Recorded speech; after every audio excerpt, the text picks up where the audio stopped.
नमस्कार सभी को। मैं कनिका एक बार फिर से आप सभी का हार्दिक स्वागत करती हूँ टीचर बाय रोजगार विद अंकित में। कैसे आप सभी लोग? आशा करती हूँ बहुत अच्छे होंगे, बहुत बढ़िया होंगे। वैसे कुछ खास हमारे पास ऐसी वजह नहीं है जिससे हम बहुत अच्छे हों।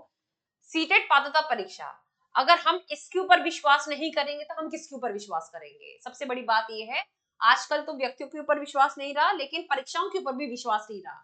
परीक्षाओं में भी अगर इस तरीके से उतार चढ़ाव होंगे, इस तरीके से समस्या पैदा होंगी, तो बच्चा टीचिंग लाइन से तो बिल्कुल खत्म हो जाएगा। तो ये मैं नहीं कह रही हूँ, ये कह रहा है, ये अखबार की कटिंग्स कह रही हैं। तो आपने ऐसी बहुत कटिंग्स जो है वह देखी होंगी, और इसके ऊपर हम बात करने वाले हैं। अब समस्या ये आती है कि बच्चों के दिमाग में एक भय सा प्रतीत हो चुका है कि सीटेट में भी इतनी दिक्कतें होंगी। पिछली बार भी ऐसा हुआ, इस बार भी अगर ऐसा होगा तो फिर कौन ही विश्वास करेगा सीटेट परीक्षा के ऊपर? ठीक है। तो जैसे कि आप देख रहे हो यहाँ पर, सीटेट 15 दिसंबर को जो पेपर हुआ था, यहाँ पर मैं बात कर रही हूँ 15 दिसंबर की, 14 दिसंबर के ऊपर भी बात करूंगी। 15 दिसंबर को जो पहली शिफ्ट में पेपर हुआ था, मतलब एक ही शिफ्ट थी, तो उसमें जो पेपर हुआ था, तो उसमें इतना ज्यादा अनअरेंज तरीके से पेपर लिया गया, मतलब उतना ज्यादा उतार चढ़ाव देखने को मिला। 8 पन्नों तक सीधा सीधा सिर्फ और सिर्फ 20 प्रश्न ही थे, मतलब 8 पेजेस, उसमें 20 प्रश्न थे। ये देखिए इधर यहाँ पर क्या लिखा है, पेज संख्या 8 के बाद शुरू हो गया था एकदम से 25वां प्रश्न। मतलब क्या हुआ था, यहाँ पर ओ सेट के ऊपर बात हो रही है। 8 पन्नों में केवल और केवल 20 प्रश्न, पहली बात तो ये। 20वें के बाद 21, 22, 23, 24 कहीं पर भी कोई भी प्रश्न नहीं थे, सीधा 25 से प्रश्न शुरू हो गए। सोचो अगर इस तरीके से हालात हैं तो बच्चा ओएमआर शीट पे कैसे भरेगा, किस तरीके से, कितनी कंफ्यूजन हो जाएगी। मैं कहती हूँ कि सीटेट जो परीक्षा बना रहे हैं, सीबीएसई बोर्ड जो परीक्षा बना रही है, उसमें सबसे बड़ी बात यह है, पायलट प्रोजेक्ट होता है, एक पायलट प्रोजेक्ट किया जाता है, और उसमें देखा जाता है कि सारी जितने भी हमने सेट बनाए हैं वह सही बनाए हैं, बच्चे कर पाएंगे। लेवल जो है इसमें, अगर 2 दिन आपको पेपर कंडक्ट करना ही है तो दोनों दिनों में समानता होनी चाहिए। सीबीएसई बोर्ड जब परीक्षा लेता है, ए सेट, बी सेट, सी सेट, डी सेट, जितने भी सेट होते हैं, वह पारदर्शिता उसके अंदर होनी चाहिए, मतलब उसके अंदर पारदर्शिता होनी चाहिए। ऐसा नहीं कि बी सेट आपने इतना डिफिकल्ट बना दिया, ए सेट बहुत आसान रहा, और ये हुआ भी। 14 दिसंबर को जो प्रश्न पत्र आया था, शायद आपने देखा नहीं होगा, मतलब जिस भी बच्चे का 15 दिसंबर को जो पेपर था, तो हो सकता है उन्होंने नहीं देखा हो। सीडीपी का जो लेवल था, देखो भाई इसकी बारीकियों को समझो। सीडीपी का जो लेवल था बहुत आसान आया था, किसमें? अगर मैं बात करूं 14 दिसंबर और यहाँ पर कर लेते हैं 15 दिसंबर, ठीक है। सीडीपी के लेवल की अगर मैं बात करूं, यहाँ पर कंपैरेटिव इजी आया था।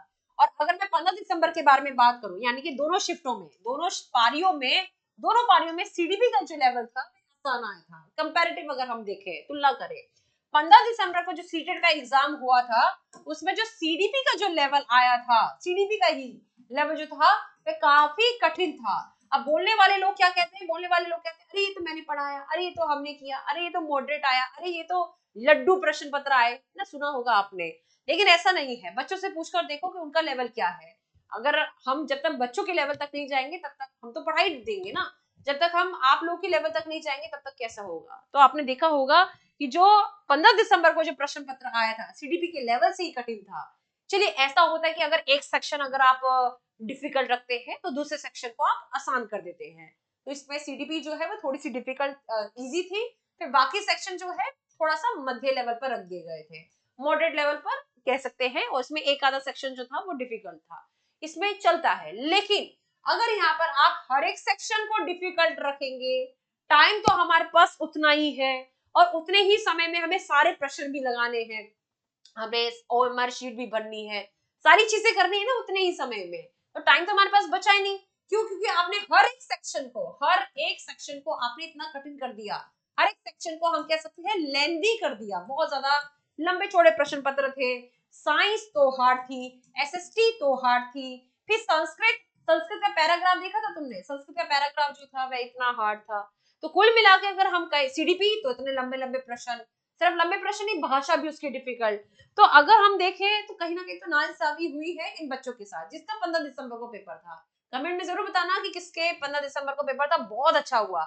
एक बार मैं भी तो सुनूं कि किस कौन कौन सा ऐसा बच्चा है जिसका 15 दिसंबर को जो पेपर हुआ था वह बहुत बढ़िया गया, ठीक है। और 14 दिसंबर भी जरूर बताएं कि प्रश्न पत्र जो था वह कैसे था, आसान था, डिफिकल्ट था, हो सकता है यहाँ पर आसान हो सकता है यहाँ पर डिफिकल्ट हो, लेकिन बात आसान और मुश्किल की नहीं है। बात ये है कि आपने इक्वलिटी पर नहीं रखा। बात ये है कहीं ना कहीं कि अगर आप एक स्टैंडर्ड यानी कि एक मानकीकृत परीक्षण जो है वह ले रहे हैं, पात्रता परीक्षा ले रहे हैं, अगर आप इसी लेवल को डिफिकल्ट रखेंगे, फिर आगे टीचिंग लाइन में, मतलब टीचिंग की जो आगे परीक्षाएं होती हैं, फिर उनका स्तर क्या होगा, है ना। फिर ये बात आती है, अगर बच्चों का प्रश्न पत्र छूट जा रहा है, चलो एक दो तो हम समझते हैं, एक दो मतलब यूं कह लो कि 100 में से 20-30% हम मान सकते हैं, क्योंकि हर एक लेवल का बच्चा होता है। लेकिन अगर आधे से ज्यादा बच्चों का प्रश्न पत्र छूट जा रहा है, या फिर ऊपर नीचे हो रहा है, या फिर उनको पढ़ने में कठिनाई हो रही है, तो पेपर का लेवल, सॉरी मैं इसको कहूंगी, मतलब ऐसा होता है 30% आसान होना चाहिए, बाकी मॉडरेट होना चाहिए, बाकी 30%, 20% डिफिकल्ट लेवल पर होना चाहिए। अगर आप सारा ही डिफिकल्ट रख दोगे तो बच्चा कैसे लगाएगा क्वेश्चन पेपर।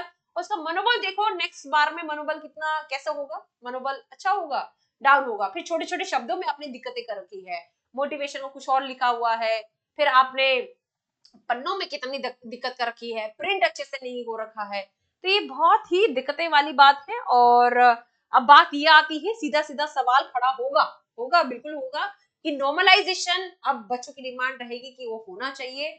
और क्या होगा या नहीं होगा इसके बारे में बाद में बात करूंगी।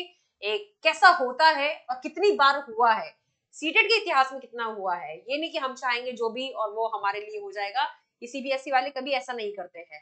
लेकिन अब नहीं मांगोगे अपने हकों को तो कब मांगेंगे, है ना। ये बहुत इंपॉर्टेंट है, और एकजुट जरूर हुई है, और ये बहुत इंपॉर्टेंट भी है क्योंकि ये भविष्य का सवाल है। आगे आने वाले समय में सीबीएसई, ये आपको पता है कि एनईपी 2020 जब से आई है, सिलेबस को चेंज कर सकती है, बहुत आराम से चेंज कर सकती है, और होगा भी। तो अगर अभी हमारे भविष्य के साथ ऐसा हो रहा है, कल को क्या हो सकता है पता भी नहीं है।